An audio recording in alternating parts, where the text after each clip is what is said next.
Hello ဒီနေ့တော့မေတော့ရန်ကင်းကြောက်ကုန်းက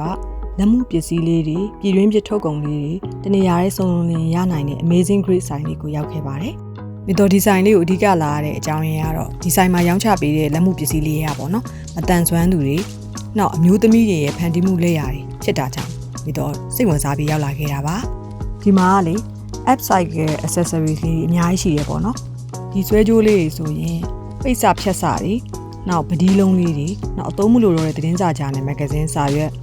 ဒီနဲ့ပေါ့နော်ပေါင်းဆက်ပြီးဖန်တီးထားတာမျိုးပါဒါလေးတွေဆိုရင်အချိုရည်ဘူးကွန်အဖုံးလေးတွေနဲ့ဖန်တီးထားတဲ့ accessories လေးတွေပါအဲ့တော့ဒီ accessories လေးတွေကိုဖန်တီးတဲ့ anti ပေါ့နော်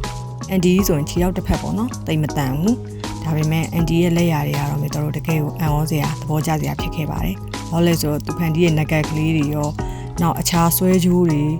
ကပတ်တွေ accessories တွေပေါ့နော်ရန်ကိုလဲရမြောက်တာတွေ့ခဲ့ရပါတယ်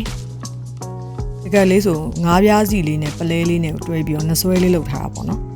ဒီတော့သဘောကျလို့ပန်သွားတဲ့နက်ကတ်ကိုဖြုတ်ပြီးတော့ချက်ချင်းလဲပြီးပန်ပစ်ပါတယ်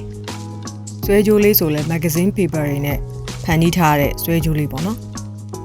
recycle accessories လေးဆိုပေမဲ့ပွဲတွေအထိပါဆင်မြန်းလို့ရတဲ့ accessory design မျိုးတွေဒီဇိုင်းမှာအများကြီးတွေ့ခဲ့ရပါတယ်လေးဆိုရင်လေ journal magazine စာအုပ်ဟောင်းတွေနဲ့ဖန်တီးထားတဲ့ဟာမျိုးတွေနောက်ဒီအုံသီးကွန်လက်ကောက်မျိုးလေးလည်းတွေ့ခဲ့ပါတယ်။အား accessories အနေနဲ့တော့မြေတို့အိတ်ကလေးတွေလည်းဒီဆိုင်မှာရွေးချယ်လို့ရပါတယ်။လေချင်းတောင်းလေးတွေလည်းအများကြီးရှိပါတယ်။အသေးအကြီး size စုံပေါ့နော်။ဒီမှာကလေချီတယ်လေးတွေနောက်ရိုးရတဲ့အင်ကြီးဒီဇိုင်းလေးလည်းအများကြီးရှိရပေါ့နော်။အားလုံးကတကယ်လိုချင်စရာတွေကြီးပဲ။ခြုံတယ်ပွားလေးလည်းဒီမှာအများကြီးရှိပါတယ်ဒါလေးကတော့ပွားရဲ့အောင်နာလေးတွေမှာထဲဆယ်လေးတက်ထားတာသဘောကျလို့ပါ Amazing Grace ရဲ့ founder မက်နော်ရဲ့ဝါဆိုရင်2014လောက်ကတည်းကစပြီးတော့လူမှုအကျိုးပြုစီးပွားရေးလုပ်ငန်းတစ်ခုအနေနဲ့စတင်ခဲ့တာပေါ့နော်ဒီ Amazing Grace မစတင်ခင်အချိန်တွေတုန်းကလည်းနေမျိုးတွေရွာချိုးကဒီအမျိုးသမီးတွေနောက်မတန်ဆွမ်းတဲ့သူတွေကိုပေါ့နော်လက်မှုပညာနဲ့ပတ်သက်တဲ့သင်တန်းတွေပေးခဲ့ပူပါတယ်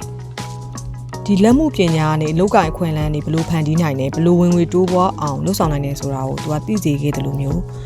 ကိုယုံကြည်မှုဘလို့တည်ဆောက်နိုင်တယ်ဆိုတာမျိုးကအမျိုးသမီးတွေကိုသိမြင်စေခဲ့တဲ့သူလို့ဆိုရပါမယ်ခုနောက်ပိုင်းမှာလည်း recycle bead နောက် eco printing တွေ